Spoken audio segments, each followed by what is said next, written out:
La science et la religion. La science s'occuperait du comment et la religion du pourquoi. Là-dessus, je sais qu'on est tous les deux d'accord. La science s'occuperait des faits et la religion s'occuperait des questions morales et spirituelles. Ce non-recouvrement des magistères arrange tout le monde. Il permet aux scientifiques de travailler sans être dérangés par les religieux et aux religieux de travailler sans être dérangés par les scientifiques. Mais cette séparation est, sur un certain nombre de thèmes, fausse. Car la religion affirme des faits physiques. Je mentionnais les miracles à l'instant, mais elle affirme aussi l'existence d'un Dieu tout-puissant, créateur du monde, de l'univers et de l'humanité, qui se manifeste également par des interventions magiques sur Terre. Ce sont des affirmations que la science peut tester. Ce sont des hypothèses dans le domaine de la science physique. Donc la science physique peut tester ces hypothèses et constater qu'elles sont fausses, faute de preuves. Réfutons l'argument à ce propos du Dieu causal. Ça s'appelle l'argument cosmologique. Toute chose a besoin d'une cause, et on remonte ainsi à l'infini, de cause en cause, jusqu'à la cause première, et c'est Dieu. Donc tu affirmes sans preuve qu'il faut une cause première de toute chose, et ensuite tu décides toujours sans preuve que si cette cause existe, c'est forcément un Dieu créateur. Et tu en conclus que Dieu existe. Autrement dit, Dieu existe parce qu'il faut qu'il existe pour coller à ton besoin de cause non prouvée. Désolé, mais ce n'est pas un argument, c'est une reformulation de ta croyance sans preuve en la nécessité d'un Dieu causal. Même si on admettait la nécessité d'une cause primordiale de toute chose, ça ne prouverait pas en soi que cette cause soit un Dieu créateur tout-puissant et omniscient, et ça ne prouverait pas non plus que ce soit ton Dieu. Et puis il y a une contradiction, si toute chose doit avoir une cause, alors Dieu aussi, et dans ce cas il n'est pas Dieu. Donc tu invalides ta propre définition de Dieu. Et si toute chose doit avoir une cause sauf Dieu, ça veut dire que tout n'a pas besoin d'une cause, ce qui était pourtant au cœur de ton raisonnement. Donc, non mais j'entends bien, mais c'est l'un ou l'autre, et dans ce cas-là... En tout cas, j'en viens maintenant à l'argument du commencement. L'existence d'un Dieu tout-puissant créateur au commencement de l'univers n'est pas nécessaire. La théorie du Big Bang décrit l'expansion de l'univers à partir d'un état dense et chaud il y a plusieurs milliards d'années. Ça, tout le monde est au courant. Mais quand on applique la théorie en remontant jusqu'au fameux temps zéro, on trouve une singularité, un point de densité infini, où les lois de la relativité générale d'Einstein ne s'appliquent plus. Autrement dit, en deçà de cette singularité, les dimensions de l'univers ne s'appliquent plus, y compris le temps. Y compris le temps. La question qu'y avait-il avant le Big Bang n'a donc pas de sens, car il n'y a pas d'avant le Big Bang. Parce qu'à ce moment, il n'y a pas de temps, il n'y a même pas de moment. Je sais que c'est très difficile à concevoir, j'en suis conscient. Mais cette dimension-là n'existe pas avant que l'univers lui-même existe. La relation entre religion et science constitue l'un des débats majeurs de l'histoire intellectuelle. Depuis l'époque moderne, le développement des sciences expérimentales a semblé remettre en cause certaines représentations religieuses du monde. L'affaire de Galileo Galilei ou les controverses suscitées par la théorie de l'évolution de Charles Darwin ont souvent été interprétées comme le signe d'une opposition irréductible entre foi et raison.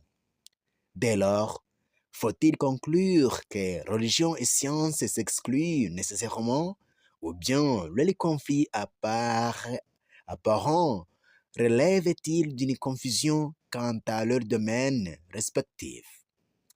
Nous examinerons d'abord la thèse du conflit avant d'analyser la position de l'autonomie des sphères, puis d'envisager la possibilité d'un dialogue critique. Tout d'abord, la thèse du conflit. Deux prétentions concurrentes à la vérité. Au XIXe siècle, certains historiens ont théorisé l'idée d'une opposition structurelle entre science et religion. John William Draper évoquait une histoire du conflit entre la religion et la science, tandis que Andrew Dickson White parle d'une guerre de la science contre la théologie. Cette lecture va s'appuyer sur plusieurs épisodes historiques. La condamnation de Galilée pour avoir défendu l'héliocentrisme inspiré de Nicolaus Copernicus, la résistance religieuse face à la théorie de l'évolution darwinienne. Philosophiquement, le conflit s'expliquerait par la différence méthodologique. La science repose sur l'observation, l'expérimentation et la falsifiabilité. La religion s'appuie sur la révélation et l'autorité scripturaire. Le philosophe Bertrand Russell soutenait ainsi que la science progresse par le doute, tandis que la religion repose sur la certitude dogmatique. Si toutes deux prétendent expliquer le réel, la concurrence semble inévitable.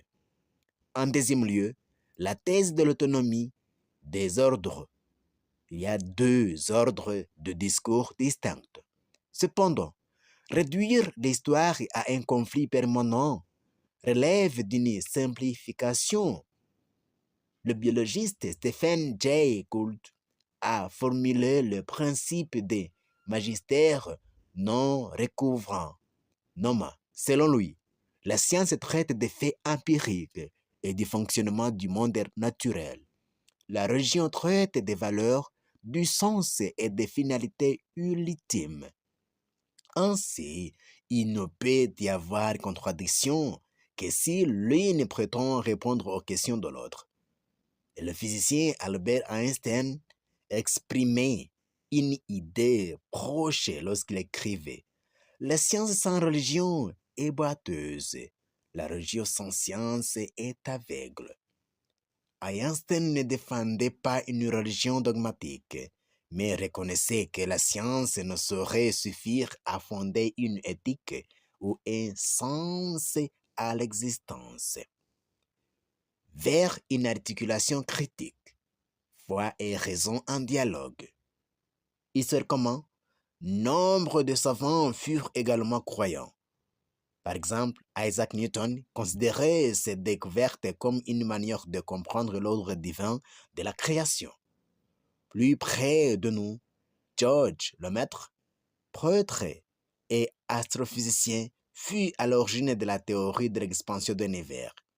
Dans la tradition philosophique chrétienne, Thomas d'Aquin affirmait que la vérité révélée et la vérité rationnelle ne peuvent se contredire, car elles procèdent d'une même source ultime. Et le philosophe Paul Ricoeur a également montré que les textes religieux relèvent d'une herméneutique symbolique. Et les conflits surgissent souvent d'une lecture littéraliste qui méconnaît le registre propre du discours religieux. Alors, qu'est-ce que nous pouvons conclure?